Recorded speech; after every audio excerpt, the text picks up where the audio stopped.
Hi Jez, I'd love to know what your thoughts are on some of the issues facing not-for-profit organisations. What do you think are some of the key challenges facing not-for-profit organisations? Thank you, Jason. I think that's a really interesting question, and I think it splits into several different areas. Ultimately, and quite sadly quite often, I think a lot of it comes down to budget, and I fear as we're headed potentially to what the world seems to think is another slowdown, things are going to become even more challenging for some of our not-for-profit clients.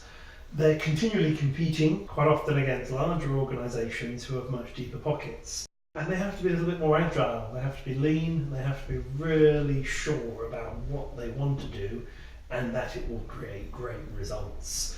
I think larger corporations quite often can experiment a bit more.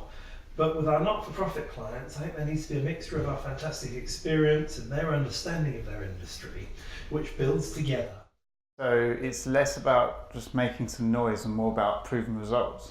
Absolutely, and partly when it comes to proving results, it's really difficult not to get caught up in the old-fashioned ways of measuring success and measuring the best ways to take a campaign forward.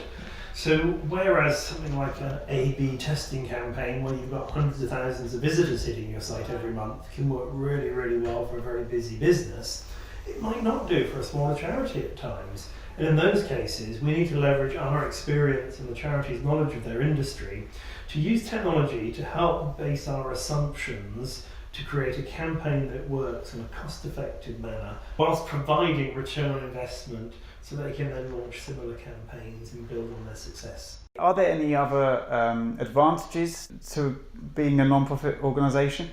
Yeah, I think there are definitely. There's an awful lot of software solutions and services and suppliers such as Google AdWords that will provide either grants or discounted software offerings.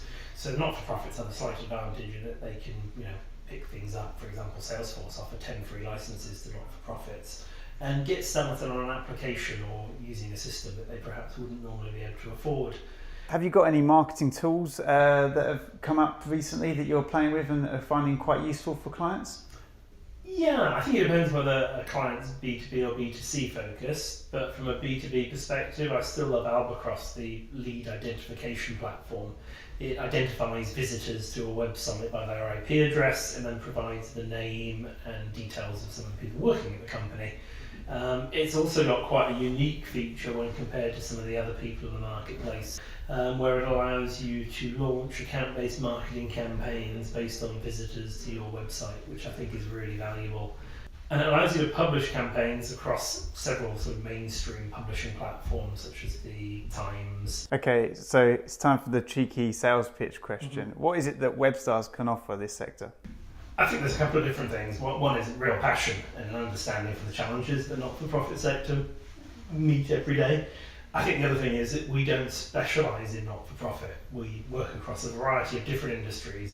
And we can often leverage learnings, research and development that we've undertaken for our more corporate clients with our not-for-profit clients, giving them a real advantage and access to research, data and facts that they typically wouldn't be able to get hold of.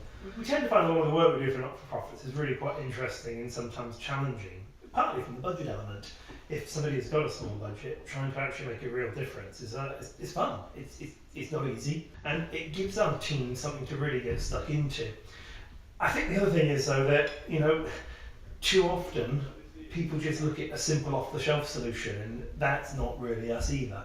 So if we're to make a real difference, we need to be making sure that we analyse the business, we understand what they need to achieve, make sure we really can help them, and then look to build and develop tools that either make the marketing process more straightforward or lead generation easier, or actually help with business development in other ways. Where is it that people can get in contact with you? The website's a great starting place. We're continually posting blogs which are of interest to both not-for-profit and for-profit organisations, as well as our social media channels. If you've got a problem that's keeping you up at night, pick up the phone. We'd love to have a chat, and we certainly love a challenge.